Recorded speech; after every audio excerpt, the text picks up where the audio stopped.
Lopes, eu sou professor de filosofia africana na Unilab. Eu sou doutor em filosofia pela UFRJ. Desenvolvo um podcast chamado Filosofia Pop. Tenho alguns livros publicados na área da filosofia. O primeiro trabalho que eu publiquei foi sobre Legião Urbana. Eu publiquei um livro sobre a filosofia nas letras da Legião Urbana.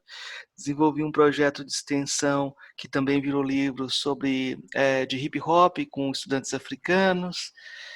Então, tem um monte de coisa para conversar, então. É isso que eu tô vendo, cara. Seu perfil é bastante grande, né? E pra mim, novamente, vou deixar gravado agora que é uma honra falar com você, porque eu ouvia muito seu podcast, né? Ouço, na verdade, muito seu podcast. Fico esperando cada dia mais os episódios passarem semanalmente. O curioso do Filosofia Pop é que a audiência dele é contínua, né? Assim, a gente já tem 5 anos de episódios e às vezes as pessoas voltam a escutar lá o primeiro. Assim, por semana, semanalmente, geralmente o primeiro episódio tem mais de 500 audições, então é muito curioso isso, né? Eu mesmo sou um, né? Que eu voltei várias vezes para ouvir vários episódios depois que eu conheci. Eu conheci pelo da Scarlett Marton, que fala sobre Nietzsche, que é um episódio que eu recomendo para todo mundo que conhecer Nietzsche, porque ela é simplesmente, para mim, se não a melhor, uma das melhores pessoas que expõe a filosofia de Nietzsche no Brasil, né? Aí depois eu fui retrocedendo e ouvindo vários episódios, eu acho muito interessante esse podcast. Eu vou ser sincera, pra mim essa coisa de filosofia pop é nova. Eu nem sabia que existia assim, sabe? Mas parece muito interessante. Já falando sobre isso, Marcos, você podia desenvolver, por favor, a sua proposta, né? A proposta da filosofia pop, né? Como que seria essa proposta? Esse termo é um pouco realmente recente, mas se você for olhar em termos de escrito, você encontra ele, por exemplo, no Deleuze. De repente ele fala numa entrevista sobre uma filosofia pop, em que você não interpreta, você, de certa forma, reage diretamente àquilo que você está escutando, àquilo que você está vendo. Mas essa não é a minha porta de entrada para a filosofia pop. É, existem outras abordagens aqui no Brasil, por exemplo, o Charles Feitosa, professor da Unirio, ele é o cara que tem um trabalho mais vigoroso, mais forte em relação à filosofia pop. Ele escreveu no final dos anos 90 um livro chamado Explicando a Filosofia com Arte. E lá ele usava arte pop, arte em geral, para dialogar com conceitos filosóficos, né? Esse livro ganhou o prêmio Jabuti. E é muito curioso que o livro tenha ganhado o prêmio Jabuti, um livro de divulgação, no momento em que a filosofia não era obrigatória, e depois que a filosofia se tornou obrigatória, o debate em torno do livro desapareceu, e o caminho que foi trilhado pelo livro desapareceu, né? E o Charles Feitosa tem uma formação hegeliana, ele tem leituras de vários autores, Deleuze, é, arte contemporânea, e ele tem uma certa direção para a filosofia própria que ele está desenvolvendo. Curiosamente, quando eu descobri a obra do Charles Feitosa, eu já estava em Goiás escrevendo um livro sobre a Legião Urbana, né? E aí eu falei, olha que legal, tem esse autor aqui que trabalha com esse diálogo com a cultura popular. E o meu caminho foi pensar que a gente precisa dialogar com a cultura de modo geral para desenvolver uma sociedade democrática, né? A ditadura não veio de Marte, nossa sociedade é autoritária de ponta a ponta, né? Nossa sociedade é marcada por esse tipo de estrutura desigual e não se pensa, né? Então, questionar a cultura é uma forma de contribuição da filosofia, uma contribuição necessária na construção de modos de vida democráticos. E aí, eu desenvolvi na época um podcast um podcast não, um blog dentro do Overmundo, e o blog tinha muita audiência. E ele colocava textos sobre bandas de rock, como Engenheiros do Havaí, Legião, Pato Fu, né? Eh, outros textos ligados à cultura popular, e tinha alguns colaboradores. Entre os colaboradores estava o Murilo Ferraz, que é meu amigo, e ele escreveu alguns pequenos textos nesse blog, e tinha uma audiência muito bacana, né? Era um dos mais acessados dentro do Overmundo. Mas logo o Overmundo acabou. Essa ideia de filosofia pop, para mim, ficou meio de lado, porque eu fui fazer meu doutorado. Conheci o Charles Feitosa, entrei no grupo de pesquisa dele também, mas com algumas, assim, o que marca a minha abordagem de filosofia pop é a minha formação também. Então, como eu tenho algumas leituras diferentes, eu acabo dando uma abordagem um pouco diferente. Dentro da filosofia norte-americana, que é aquela que eu estudo, a fronteira entre natureza e cultura não é tão densa quanto a que existe nas abordagens da filosofia europeia. É, o Humberto Eco brinca que se houvesse uma revolução socialista nos Estados Unidos, o socialismo que o pessoal pensa é um socialismo em que todo mundo pudesse beber Coca-Cola, né? Eles não perceberiam que o leite não vem na caixinha, o leite vem da vaca, né? Esse artificial no cotidiano faz parte do nosso horizonte, né? Então, para mim, essa ideia de uma filosofia pop é a ideia de uma filosofia que dialoga com a própria cultura. E aí você pensa, tem uma série de livros que saíram nos Estados Unidos de filosofia e dialogando com séries, filosofia dialogando com heróis, com resultados bem diversos. Tem alguns livros que têm artigos bons, outros são nem tanto, mas o mais importante é outra coisa. O mais importante é que o diálogo está acontecendo, né? É por aí. Isso é muito importante. E, aliás, né, você trazendo esse conceito de filosofia pop, eu fico imaginando, né, que muita gente, quando fala que eu estudo filosofia, diz que, na verdade, está fazendo uma coisa chata ou uma coisa inútil, né? Uma coisa que você não. Ainda mais hoje em dia, né, nesse Eu tava governo que pensando não. isso também. Tava pensando que essa filosofia contraria totalmente o pensamento de que a filosofia não serve para nada. Flávio, eu acho que esse é o ponto. Eu acho que não pega mais, não faz sentido falar que a filosofia é inútil. Esse jogo, nós somos inúteis, nós fazemos filosofia pela filosofia. Esse tipo de discurso acaba sendo um discurso autorreferente que não se justifica para a sociedade como um todo. Eu acredito que a filosofia precisa sim ter uma justificativa pública na construção da própria sociedade. É muito legal o cara estudar o Kant, ser especialista em Kant lá, mas não pode acontecer como acontecia antigamente, de você perguntar, e aí, você acha que o autor está certo? A pessoa não tem opinião dela em relação àquele assunto. Ela simplesmente reproduz os argumentos, a ordem da argumentação, mas não se posiciona, né? Aí, se você pede para aplicar no contexto, não sabe fazer isso. Então, esse tipo de abordagem filosófica faz parte da cultura brasileira, que é uma cultura de desconversação, né? Então, quando eu falo que é preciso construir uma cultura democrática, essa ideia de que não existe uma cultura democrática também vale para dentro da forma como a academia pensa a filosofia, ou a forma de filosofia que foi pensada no Brasil. Eu acho que a gente tem uma tradição ainda muito marcada por certo catolicismo, em que os textos são sagrados, né? Sagrados de uma forma negativa, né? Que você precisa de intérpretes, de chaves de interpretação, como se você não conseguisse entender o texto finalmente, né? Ou o máximo que você conseguisse fazer fosse entender o texto, né? Quando eu fazia graduação em Goiás, eu tive aula com Ernest Tugendhat, né? Que é um filósofo contemporâneo importante.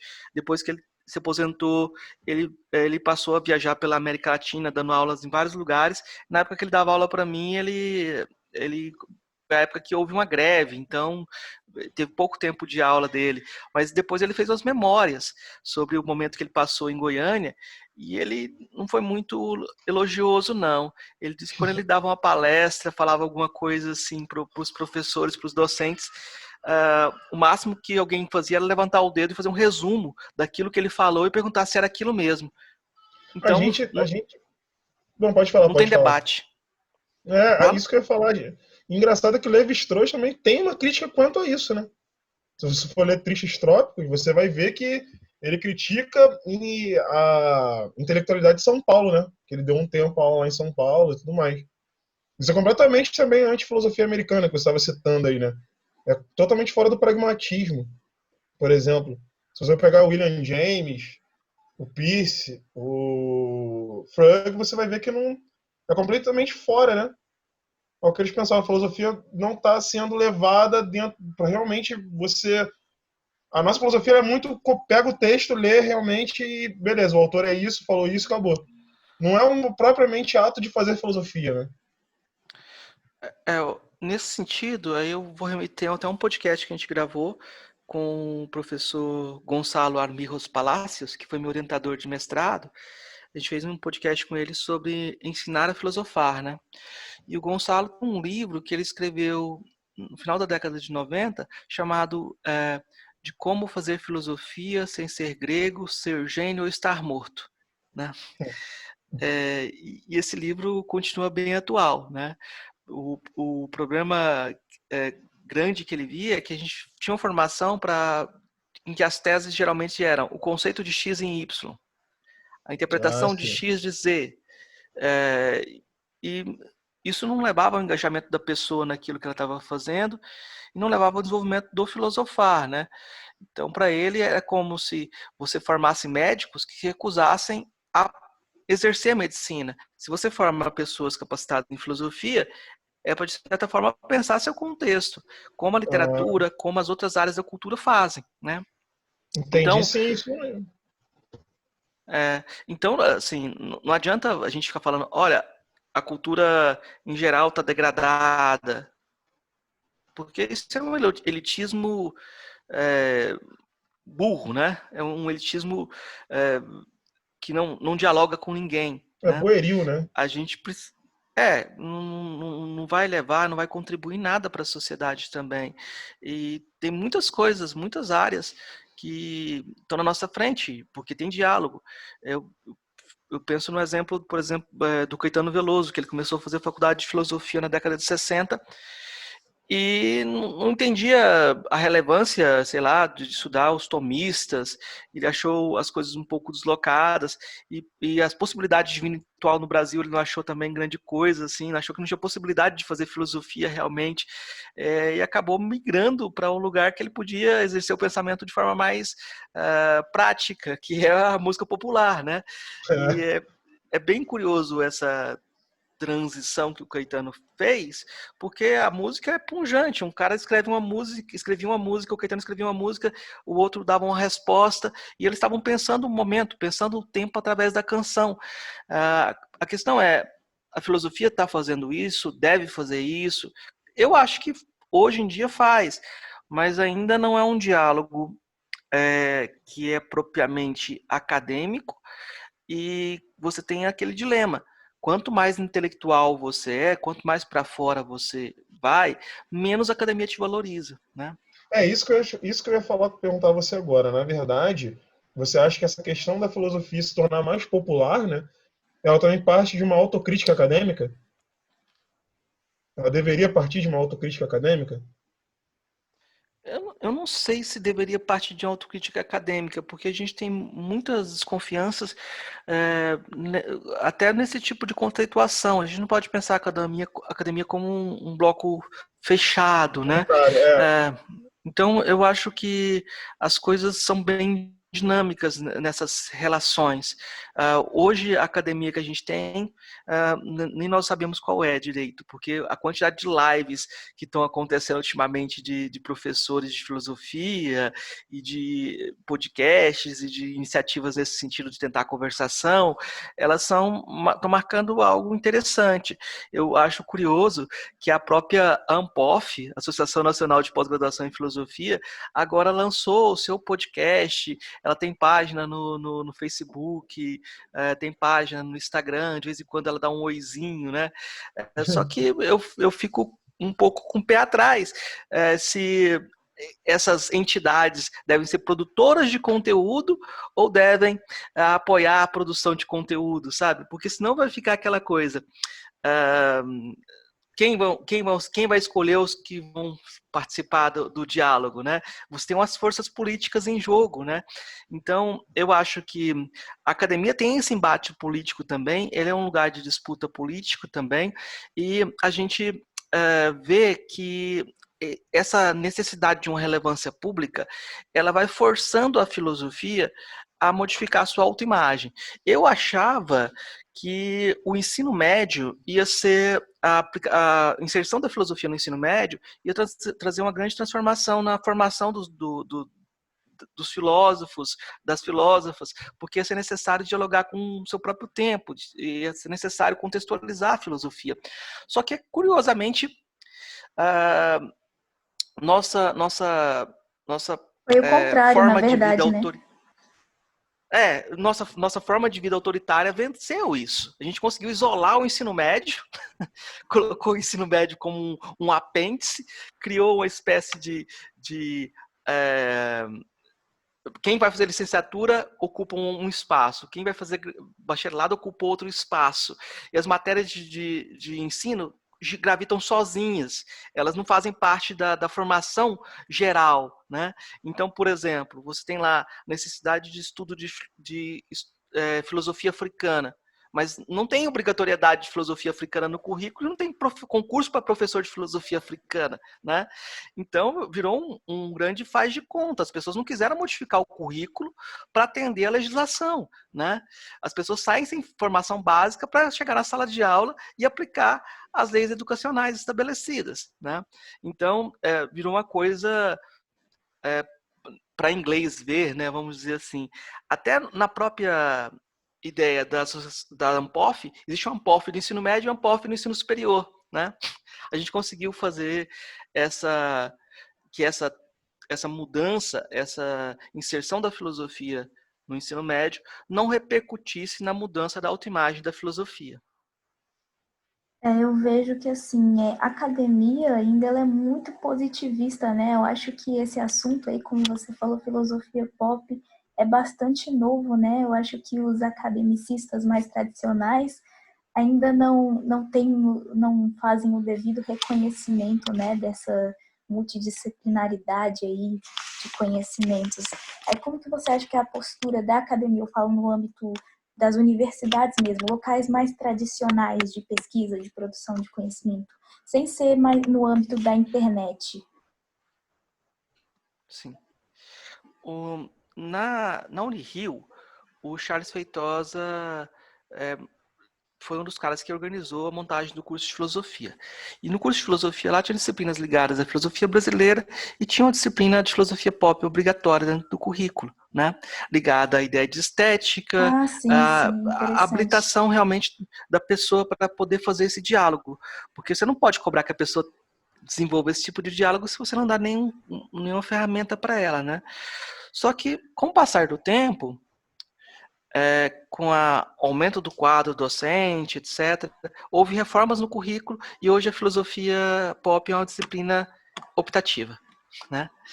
Então, o que acontece é que essas iniciativas, quando você fala que elas são novas, parece que tem muito mais coisa para ser pesquisada do que para ser ensinada. Sim, eu E falo você cria uma nova por distância questão de muito não ser tão grande. tradicional, né? Assim, a gente não é igual outras disciplinas, a filosofia, igual a filosofia moderna, contemporânea, disciplinas obrigatórias. É uma que eu acho que ainda tem que difundir mais, que ela ainda não é tão conhecida assim na sociedade, né? O novo que eu quis dizer é mais nesse âmbito mesmo. Eu acho que aí você tem uma espécie de estruturação do que o pessoal pensa como sendo filosofia, né? Essa ideia de dialogar com a comunidade, dialogar com a cultura de forma geral, ela parece ser nova, mas não deveria ser a filosofia como um todo. Você não precisava criar uma disciplina de filosofia pop separada, você podia ter abordagens no geral que fossem, que tivessem a possibilidade de recontextualização. O que acontece hoje é que qualquer pessoa que tenta recontextualizar o conhecimento ou pensá-lo a partir do seu horizonte de vivência é desqualificado. é desqualificado, né? O primeiro trabalho que eu fiz quando eu entrei na faculdade foi um trabalho sobre o Phaedon, né? E é aquela leitura estruturalista que você tem que descrever os passos da argumentação. E eu estava lendo na época Nietzsche. E eu não concordei com nada do Phaedon do Platão, né? Não gostei nada daquilo. E escrevi minhas respostas desse jeito. O professor me deu 0, dizendo que eu tinha copiado de um comentador muito ruim. Aí eu fui e falei para ele, não copiei de ninguém, isso aí são minhas ideias. Não copiei de comentador ruim nenhum. Aí ele me deu 3. Ele me deu 3, assim, o argumento dele é, você não entendeu o texto, você só criticou. Assim, Eu acho que pode ele estava continuar. certo, de certa forma. Eu acho que, de certa forma, ele estava certo no seguinte sentido. A gente precisa se aproximar dos autores com mais cuidado para entender os passos argumentativos, não simplesmente exercer a crítica, mas ele deixou latente uma coisa. O máximo que eu poderia chegar a ser seria um comentador. Assim, eu estava reparando aqui também que possuem vários podcasts no YouTube, vídeos de filósofos tentando articular essa questão da filosofia pop com a psicologia, né? Também tem uma relação aí quando eles vão tratar de problemas mentais, como depressão, ansiedade. Existe uma relação Não. implícita? Será que você encontrou filosofia pop ou filosofia clínica? Não sei, mas eu vi uns diálogos no YouTube, acho que falando filosofia pop mesmo. Não, mas aí que tá. Esse termo é utilizado por muita gente de formas diversas. Não existe uma coesão em torno do significado do que é uma filosofia pop unívoca, né? Não existe esse fechamento de um significado. Então eu já vi várias pessoas dizendo a verdadeira filosofia pop é essa, a verdadeira filosofia pop é aquela. E não existe essa busca de uma verdadeira já é uma bobagem, assim. Mas o que acontece é que você tem usos e apropriações que são mais ou menos interessantes, né? Por exemplo, o Charles Feitosa faz uma diferenciação entre pop 1 e pop 2, né? Você podia pensar em algo que é meramente popular, né? E algo que é reflexivo, né? Nem toda cultura popular ela teria esse caráter reflexivo, né? Então, você pode fazer essas estruturações, essas modulações diferentes. Eu já vi algumas pessoas utilizando esse termo filosofia pop e já houve até um trabalho de doutorado falando sobre essas abordagens populares da filosofia. E nesse trabalho de doutorado o cara foi lá e leu 2 artigos meus, leu textos do Charles e não sei o quê, e concluiu que nós trabalhávamos para deixa eu lembrar o termo aqui. Para cooperar, pelo menos? Como que se fosse? Não, o que o Foucault fala de política. Ele falou que a gente trabalhava por uma biopolítica. Sim, isso Sim. Uma biopolítica de autoajuda, de banalização da filosofia, Então, na etc. verdade, foi uma crítica que ele fez a você, né? Não Foi foi.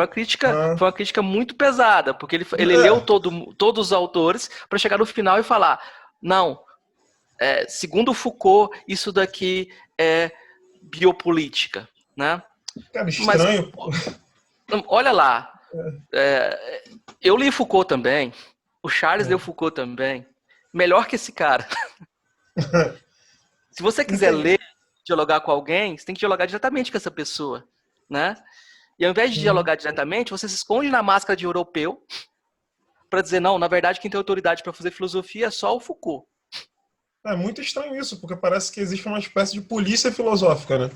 Como se Tem, você. é claro. É claro, isso existe sim. E as polícias de fronteira, né? Falar assim, isso aqui não é mais filosofia, ou isso não merece o título de filosofia, né? Isso toda área tem. Toda área tem esse tipo de polícia de fronteira para falar, olha, os horizontes da disciplina são esses e não aqueles, né? Mas Entendi. toda área tem pessoas que rompem e fazem a disciplina maior e melhor, né? Cara, O não, não, problema, não o Olavo de Carvalho da vida, né? pois Mas. é, É, aí você tem uma outra situação. Quando a gente fala de uma filosofia pop, e aí eu concordo com Charles Feitosa, a gente fala de complexificar os discursos, não de simplificar e reduzir as coisas, né? Como a filosofia não estava presente nos espaços públicos e havia uma demanda por discurso filosófico, esse espaço foi ocupado por discursos, em sua maioria de direita, que traziam fórmulas prontas e são dogmáticos, que prometem uma redenção na posse de um certo tipo de saber que te dá autoridade para dizer a verdade. E se você diz a verdade, você não precisa ser corrigido, você tem a verdade. Você vai corrigir os entendi. outros. Então, esse tipo de filosofia é a que ocupou o espaço público como a filosofia verdadeira, né? E fez adeptos, ocupou a esfera pública e fez um estrago grande, né? Quando você pensa na filosofia, na complexidade e na necessidade de que a filosofia tem de um discurso contínuo, né, de uma autocrítica contínua, isso que foi oferecido parece não ser filosofia, mas a gente não pode virar as costas para o espaço público e simplesmente ignorar esse espaço. Nós temos que melhorar essa imagem da filosofia pública. Entendi. Promover uma filosofia pública que seja democrática, não seja autoritária, não seja esse olhar de quem saiu da caverna e traz a luz, simplesmente, né? A minha questão que eu falei da polícia filosófica é o seguinte, porque muitas vezes as pessoas acham que. Tem professores assim, aliás, que acham que a filosofia ela só pode ser produzida para a academia criticar e o que vai para o público tem que passar por um crivo acadêmico, entendeu? Mas não cria. A linguagem não tem que ser tão palatável, vamos dizer assim, entendeu? Aí você tem várias perspectivas, né? O Cornel West, que é um filósofo que eu gosto muito, né? Para outras pessoas ele não é filósofo. Então, hoje ele é professor de filosofia, prática de filosofia pública de Harvard, só, né? Uhum. Ele criaram uma cadeira especial para ele porque ele é um inclassificável. O Cornel West, ele é um afro-americano e ele tem todo um trabalho dentro da filosofia, com teses, com livros que são referência. Por exemplo, tem um livro dele sobre a evasão americana da filosofia, que ele lançou em 89, que é um livro incontornável para entender o pragmatismo. E em determinado momento da trajetória dele, ele começou a dialogar com autores como Fanon e Paulo Freire e Uhum. vai propor um tipo de pedagogia pública. Uma pedagogia que tenha o prazer em vista, porque você não pode falar com o público em geral sem levar em conta aquilo que o público em geral gosta também, né? E essa pedagogia dançante que ele propõe, né, é uma pedagogia que dialoga com referências culturais dos jovens também, né? Quando você pensa, por exemplo, no contexto norte-americano, na cultura negra, é difícil pensar a cultura negra norte-americana sem pensar na música negra, né? Isso Então, sim, inclusive eu fiz até uma live referente a isso. Eu sou músico também. Minha primeira formação é música, né, na verdade. uhum. E me então, fez muito me então, aproximar da filosofia. então o Cornel West vai falar assim, para pensar a cultura negra tem que pensar o jazz, tem que pensar o blues.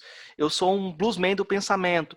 Então, ele chegou a gravar CDs de hip hop, ele participou de filmes como Matrix, ele participou dos filmes 2 e 3, ele foi para a esfera pública dialogar, né?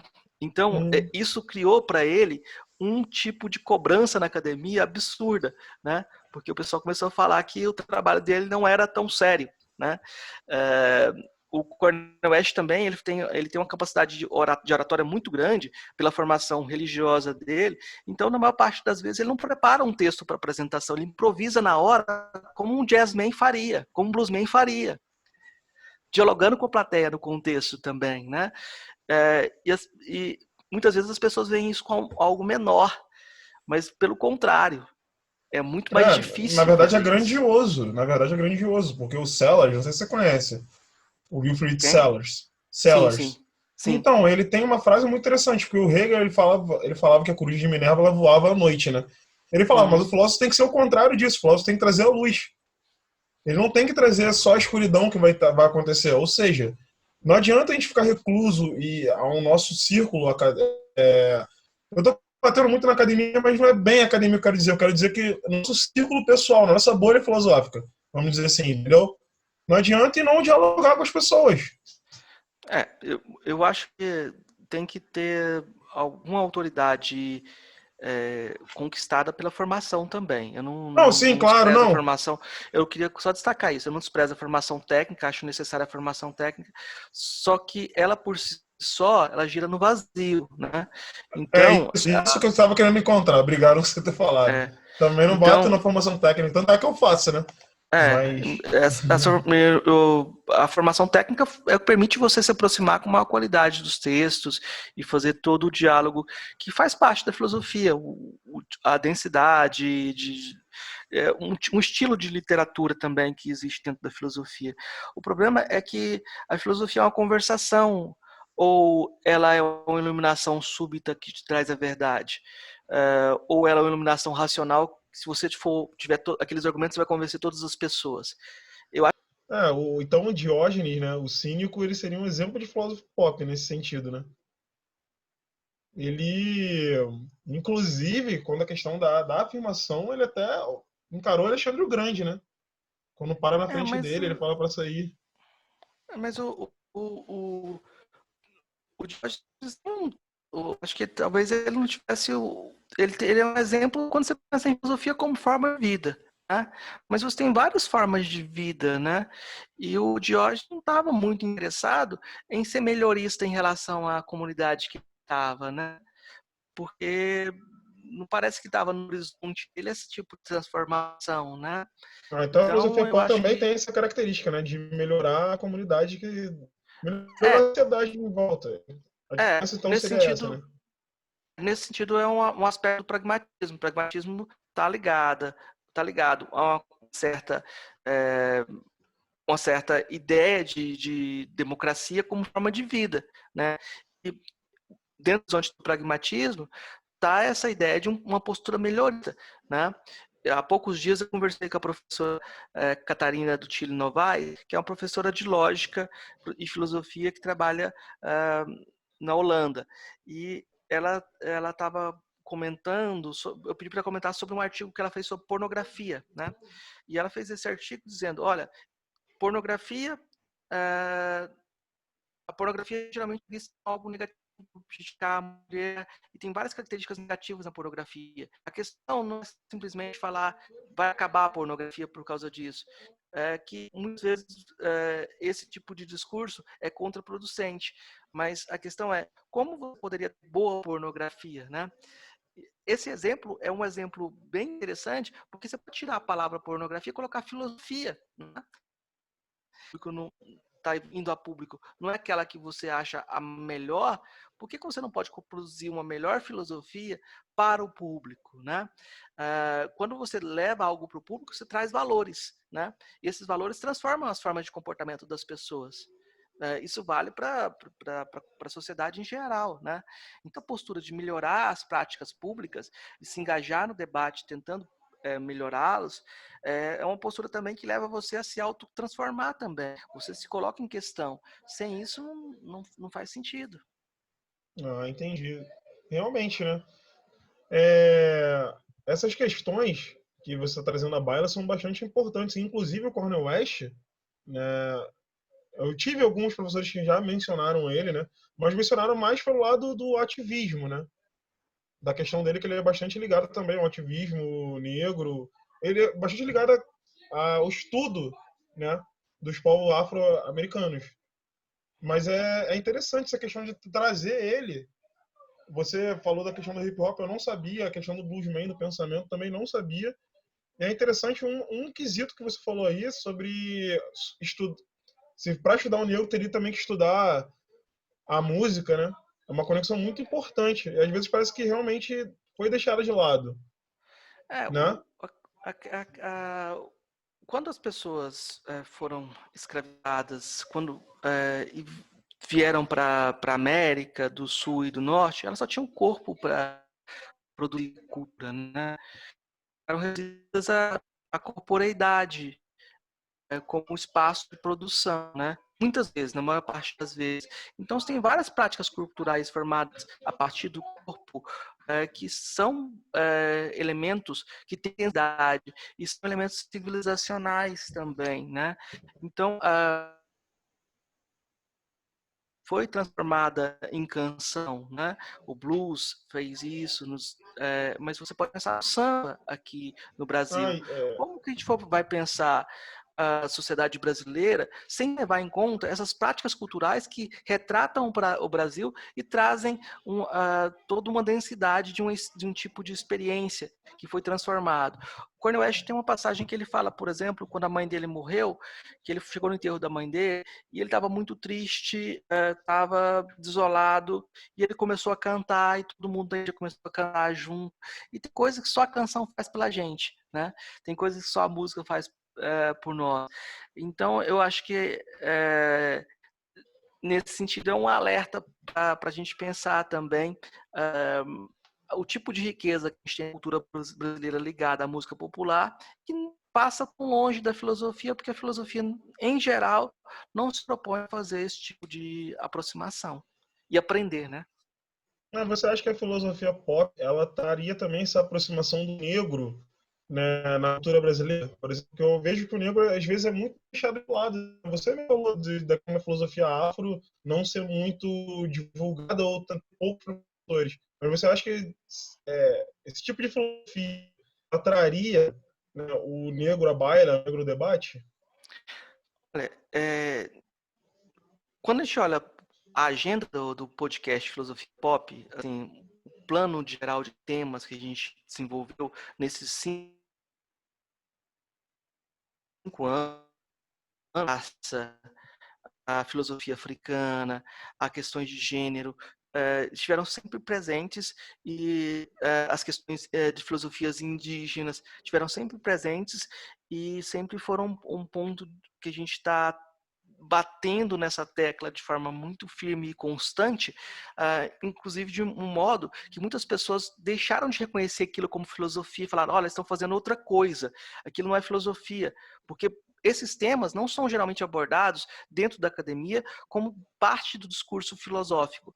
O que Pior que é mesmo, acontece hoje, só fala? abrindo um adendo aqui, muito importante, né, que eu lembrei que foi até na filosofia pop que eu descobri o amo, por exemplo. Você É, levou um é, professor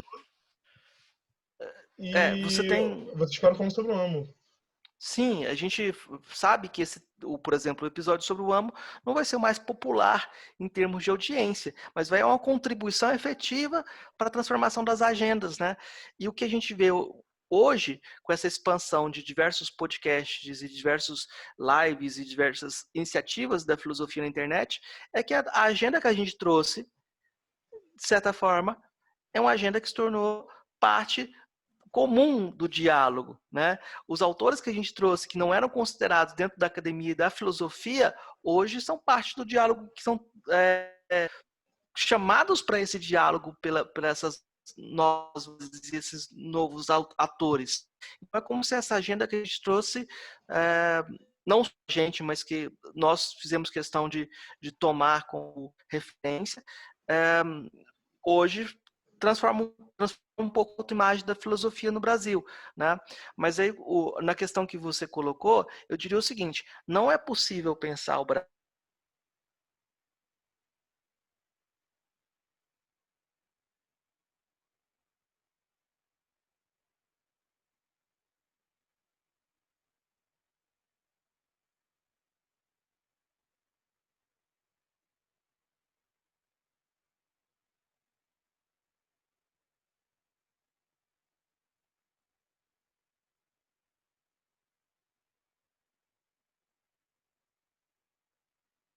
como uma provocação, que muitas vezes as pessoas pensam o Brasil como defasado em relação à modernidade. Talvez a gente pudesse reconsiderar essa situação. Será que o Brasil não é o país que está mais adiantado na modernização?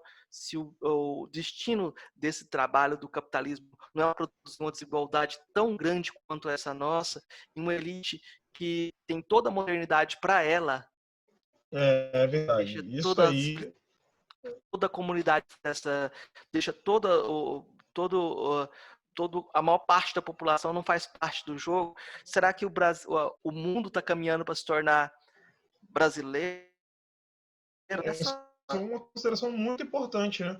Aliás, pode falar. é isso, Ah, tá. profecia. A gente cala no final da profecia. Ah, sim. Não, eu acho interessante, isso me lembrou bastante o Chomsky. Ele fala bastante sobre isso, sobre as empresas tomando, né, realmente as regras da democracia. É uma democracia feita para empresas, não uma democracia feita para o povo, né? E isso é muito danoso, porque o que acontece? Você vai acabar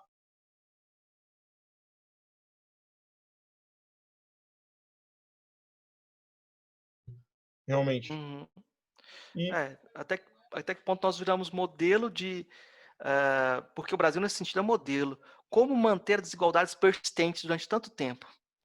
né, como manter a desigualdade persistente, como usar a polícia como um braço armado do extensão de governadores e como É, massacrar a população. aí a gente entra num monte de questões, mas hoje em dia, combater as questões raciais e combater todas as questões ligadas ao capitalismo também significa combater o império. O Cornel West, ele está embatido nesse ponto de forma enfática, assim. A gente tem essa ideia de um capitalismo global e sem fazer um questionamento amplo, ah, parece que nós ficamos enxugando gelo, né? Então, o problema é amplo, é um problema que o racismo está ligado a essa estrutura da modernidade, o capitalismo está ligado a ela, e o imperialismo, as estruturas imperiais estão ligadas a isso daí.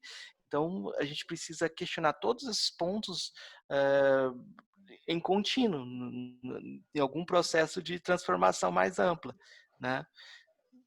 Do jeito que está, o projeto falhou, né? Ou deu muito Tá certo, né? horrível, né? Depende, depende para quem, né? Mas assim, então, já que já deu o nosso horário, né? Novamente vou agradecer muito, Marcos, a sua participação. Já no ar fica o convite para você voltar aqui para gravar mais episódios com a gente.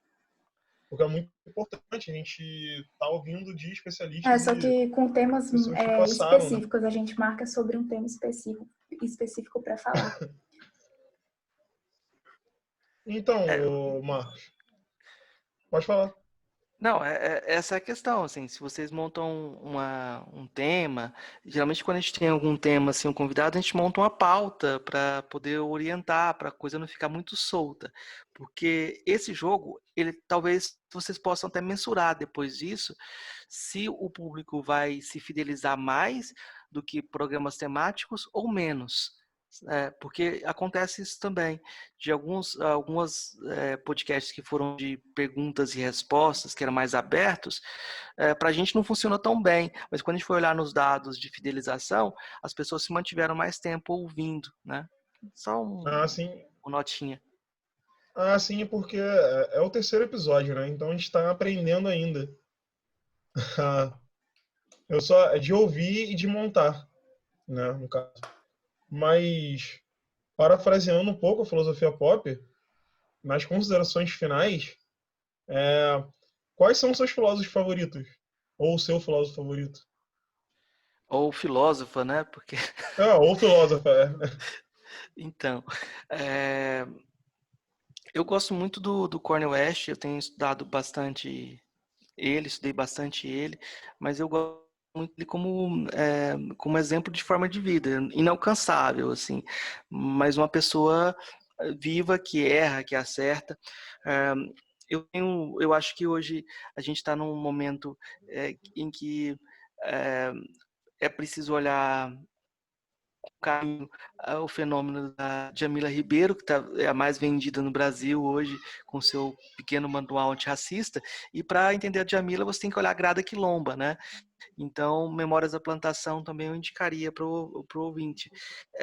Eu diria que hoje essas duas referências são marcantes. O filósofo favorito de sempre, para mim, assim, em termos de formação, eu tenho uma dupla, né? Platão e Hort, Richard Hort. Olha, engraçado que Platão também é muito quisto por mim.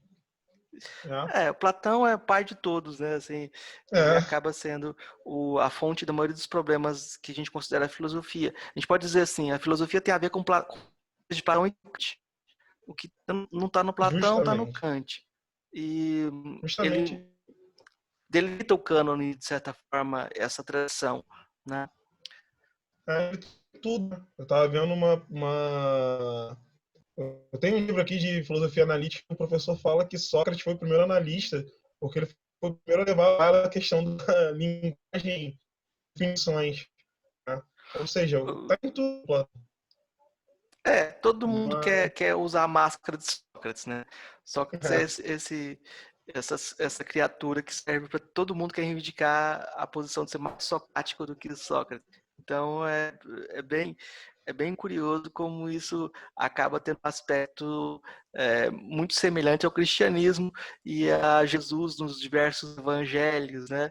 A gente não tem uma imagem fixa do que seria Jesus e o pessoal disputa